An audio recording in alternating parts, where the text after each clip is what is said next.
basta pag nagawi kayo dito sa Baler, Aurora, dito lang po sa Alia Surf Resort. Meron po sila dito ng infinity pool. Ayan. And of course, kung gusto niyo po ng surfing, dyan lang sa baba. Welcome to my YouTube channel, Gaylord, your garden buddy.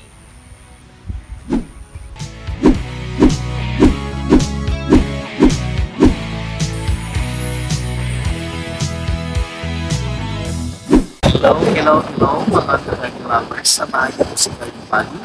Andito po ngayon sa Alia Surf Resort.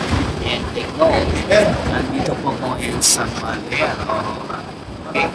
So, ipakita ko na po sa inyo ha. Ito po yung kanilang infinity pool. Ayan. Then, yun po yung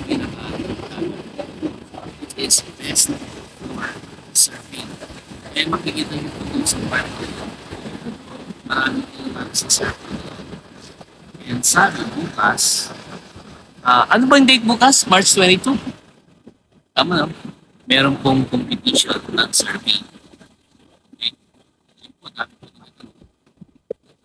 Pero I doubt kung may vlog ko bukas.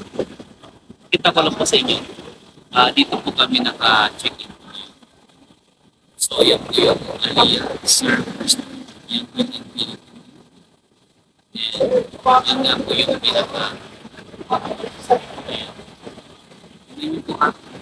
And kung makikita po ninyo, ang biyahe po namin from Bataan, 9 hours. Pero including dun yung 1 hour na pag-antay namin, waiting area. Kaya pinapatisan ko siya waiting area doon sa Kapalatuan City Terminal. Kasi nga, kami lang ngayon ng umaga, pero umalis yung bus na 10 p.m. Kaya 9 hours. Pero supposedly 8 hours lang. Pero kung kayo, may sariling sasakyan, private car, most probably siguro mga 5 to 6 hours kaya mo kung galing ng Batangas.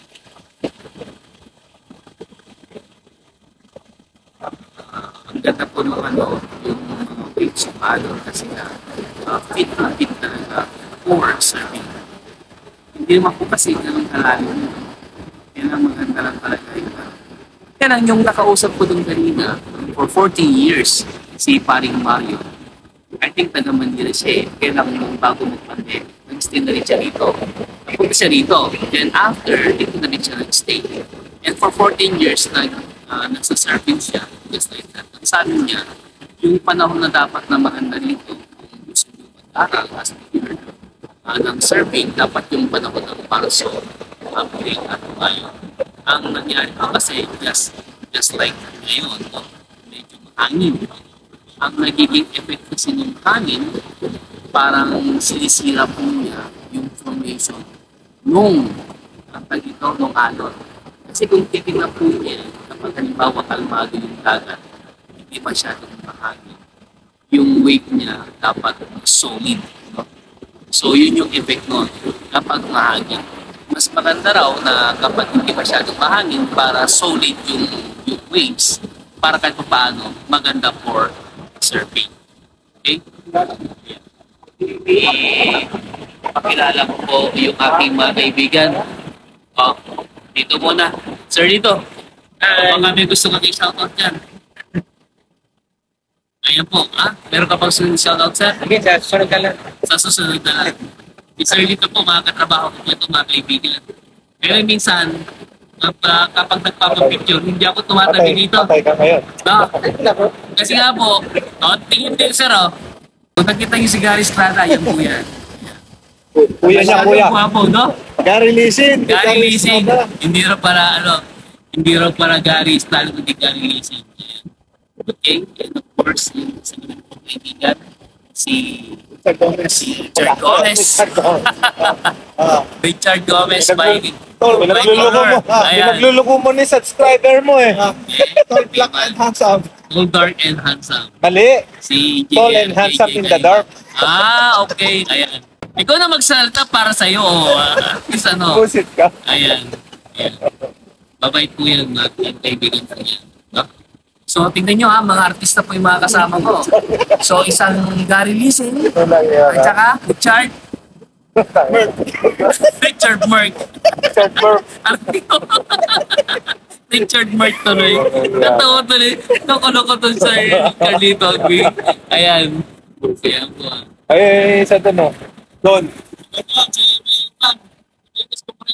Ito naman po si... Asan siya? Ay, ayun pa yun. Akala ko sila yung doon, nagpapahinga. Kung kilala niyo po si Yorme, so ito po si Yorme ah. Ayan. Si Yorme Isko. Yorme, saan ka ba naman dyan oh?